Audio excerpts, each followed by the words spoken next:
Good evening, folks. It's Mr. Delameter. We are on our page 3 in our notebook for U.S. history, and today we're going to talk about early English traditions.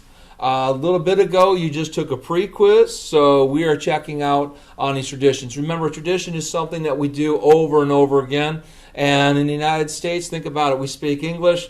A lot of our things that we do is based off of English rule. So the very first thing is, what is a monarchy? A monarchy is a rule by a king or a queen.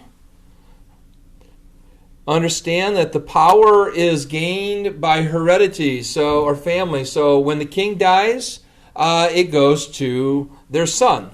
That's why it's boys first. Now, if the king dies and he has no sons, then it goes to his daughter. And so the daughter becomes a queen. Understand, folks, that everything is based on the boys first and then the queen. All right? Our next term is Magna Carta. Magna Carta is the very first constitution in England, and this was established in the year 1215 by King John I. So Magna Carta, King John I, is our first constitution in England. Now we have that word constitution. You might remember from last year, that's one of our forms of government. All right, we're going to slide up a little bit. And a constitution is a written plan or a form of government. Today, our Constitution defines the roles of our government, and it also includes individual rights. And you've probably heard a lot about that. So with the close down of Michigan, a lot of people protesting about what is our rights, how much the government can do. Our Constitution set this up. Next, the United States wants to be colonized, and the Americas are colonized by the English. We're going to start off with Roanoke Colony. It is our very first colony. It happened in 1586.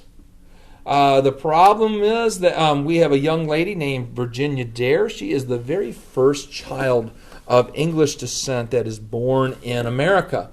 All right. Sadly, Virginia didn't last very long. Roanoke failed. It is called the Lost Colony. And the biggest problem for Roanoke is that there was a war. The people named John White, who was in charge of Roanoke Colony, headed back to England in 1587, and they were invaded by Spain. And so it's going to take a few years, and people came back. Just sort of think about today, we would like to go colonize Mars. And, you have a mission to go to Mars, and it takes you a year and a half to get there.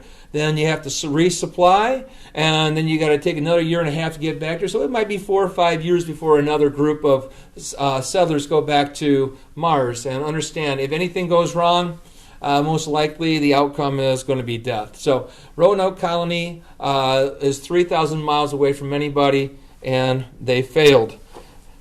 So it's going to be a while, and finally in 1607, England's going to try again, and they're going to change it to a place called Jamestown.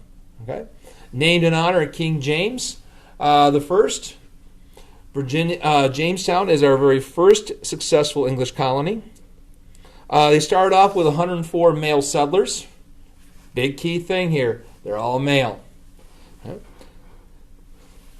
The importance of this is why you're going to see a little I. I is my importance part. Jamestown was created as a trade colony. The number one trade item, as is going to be found out, will be tobacco. Again, as we know about James didn't like the idea of tobacco, but it became popular and a bestseller. They actually used tobacco leaves for a currency. That'd be like your money today. So don't smoke it away. You're going to use it for trade. Next thing here, it took about 6 years for Jamestown to be successful. They started with 104 males. You're going to have to bring more people back. So in 6 years, about 6,000 people moved to Jamestown. Sadly, only 3,400 actually survived. So, you had a 40% death rate if you moved to Jamestown. Okay. An interesting person is a guy named John Rolfe. John Rolfe in 1612 is introducing a brand new tobacco to Virginia, and by introducing this tobacco, it's going to be profitable. It's a much milder tobacco than what was growing in this area.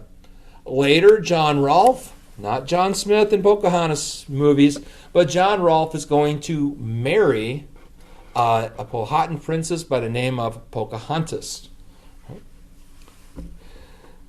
Now, 5 years later, life is really going to change in Jamestown. So in 1619 to 1620, three things are going to happen in Jamestown that just changes life forever in America.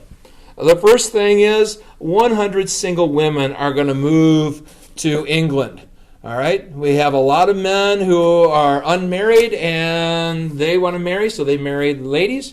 And then they're going to have families. So we don't have to no longer bring people in. You're going to have families, and you're going to take care of Jamestown within.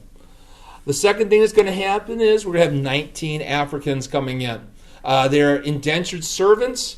Understand, an indentured servant is a person who usually serves amount of time for payment of passage, and they are going to then earn their freedom. So the first 19 had a chance for freedom.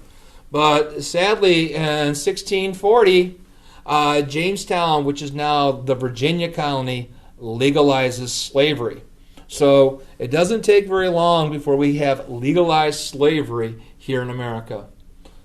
The last thing that happened in 1619, 1620 was they created a House of Burgesses. This is a legislative branch. So Virginia is going to create the very first representative government in America.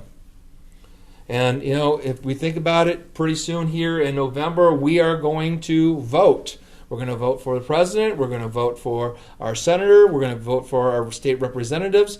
So that's going to happen in our country. So the first representative government starts in 1619 and 1620 in Jamestown. Right? Jamestown, understand, the men and women, or the men here did not settle in the right place. They settled right in the middle of the Powhatan Confederation. So these 104 men chose to move into an area where there's about 3,000 Powhatan men, women, and children. Over time, they made, one of the reasons why it was so bad for Jamestown to start, they moved here right in the middle of a drought. So when you have a drought, you're going to have a lack of food. The water levels are going to go down, so fresh water is scarce, and so you're now competing. So you got 3,000 Powhatans, and now you got 104 English men who are coming here, and they're going to fight. And so there's going to be 4 wars between the colonists and the Powhatans in 50 years, and after those 50 years, Jamestown wins. So we're looking at how the relationship between Native Americans and European Americans, it starts right away that there's going to be conflict.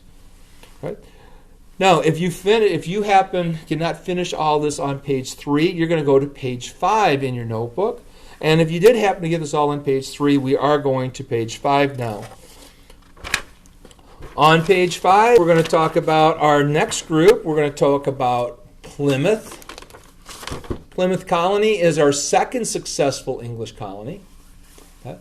The importance of the Plymouth is that we're going to create religious freedom. The Pilgrims. Think about it from last year, the First Amendment, right to freedom of religion. Starts here at the very beginning, the second colony. All right.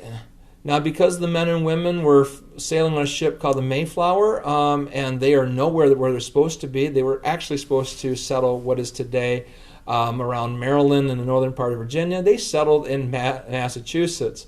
So the men and women knew they were in the wrong place. The men are going to write a paper called the Mayflower Compact or an agreement, and it's an agreement by the men on the Mayflower to create a representative government. Hey, look at the time here, folks. 1620.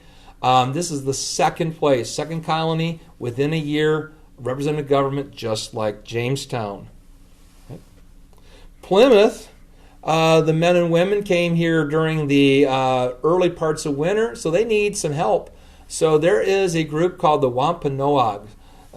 This is the local indigenous tribe of the area, and the men, the Wampanoags, are going to trade with the people of Plymouth. All right. Massasoit, Massasoit. Massasoit is the chief of the Wampanoags, and he is going to create peace with the Pilgrims. Later, we're going to have a man named Samoset, and Samoset is supposed to be the first person of the indigenous to visit with the Pilgrims. So again, the Pilgrims knew about Native Americans. They just didn't know if the Wampanoags were going to be peaceful or hostile. So Samoset's going to make the first visit, and they're going to have a decent relationship. Our next man, understand that Massasoit is going to, he did have previous encounter with English fishermen. My son has a book about cod and how cod is going to change the food source. Our last man here is Squanto, and Squanto taught the Pilgrims how to plant corn and fish in the area. So because of that, they're going to have a good harvest the next year in 1621, and this leads to the first Thanksgiving feast.